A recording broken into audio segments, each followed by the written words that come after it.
Welcome to our YouTube channel.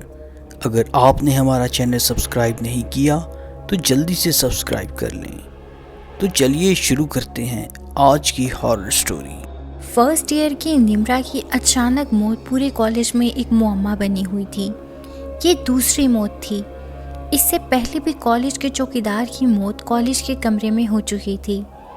صبح تک جب چوکیدار کمرے سے باہر نہ آیا تو کالج کی پرنسپل نے ملازم کو دیکھنے بھیجا۔ تھوڑی دیر بعد وہ بدحواس سا واپس آیا۔ پرنسپل نے جب جا کر دیکھا تو کمرے کا جو نقشہ تھا اس پر وہ بہت خوفزدہ ہو گئیں۔ جس چارپائی پر چوکیدار سوتا تھا وہ چوکیدار کے اوپر گری ہوئی تھی۔ باقی کمرے میں رکھا سامان بھی ادھر ادھر بکھرا پڑا تھا۔ ایسا معلوم ہوتا تھا جیسے رات میں کسی نے چیزوں کو اٹھا کر پھینکا ہو۔ چوکیدار کی موت اچانک حرکت قلب بند ہونے سے ہوئی تھی، مگر جس چیز نے سب کو خوفزدہ کیا وہ چوکیدار کی پھٹی ہوئی آنکھیں تھیں۔ اور اب یہ دوسرا واقعہ نمرا کا تھا، جو واش روم کے لیے گئی تھی۔ اس کی دوست ندا جو اس کے انتظار میں واش روم کے باہر کھڑی تھی، اچانک واش روم سے آنے والی نمرا کی دل خراش چیخ پر وہ سہم کر استاذہ کو لے کر آئی۔ تھوڑی تگ و دو کے بعد واش روم کا دروازہ کھول لیا گیا۔ اندر کے مناظر نے سب کو خوفزدہ کر دیا۔ نمرا اندر واش روم میں مری ہوئی پڑی تھی۔ اس کی آنکھیں بھی خوف سے باہر کو ابلی ہوئی تھیں۔ ایسا لگتا تھا کہ اس نے کوئی بہت بھیانک منظر دیکھا ہو۔ ڈاکٹرز کے مطابق اس کی موت بھی حرکت قلب بند ہونے کی وجہ سے ہوئی تھی۔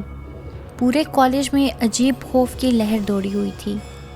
ہر شخص اپنی جگہ خوفزدہ تھا۔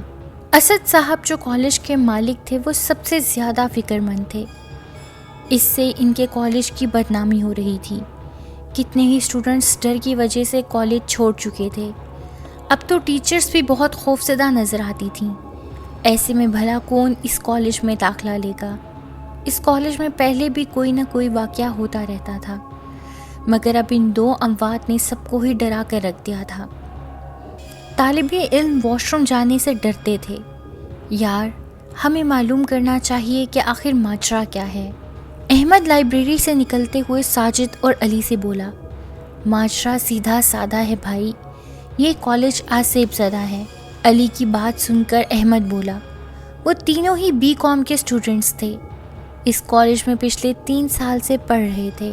ان تینوں کی دوستی بہت زیادہ مشہور تھی۔ وہ تینوں باتیں کرتے ہوئے کیفے میں آ گئے۔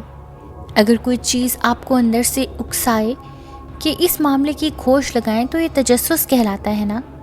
احمد نے اپنے دوستوں سے کہا، لیکن ساجد سموسے اور چٹنی سے انصاف کرنے میں مصروف تھا۔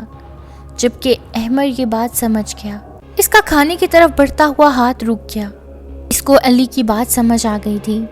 اسے سمجھ آ گیا تھا کہ اس کے دماغ میں کیا چل رہا ہے۔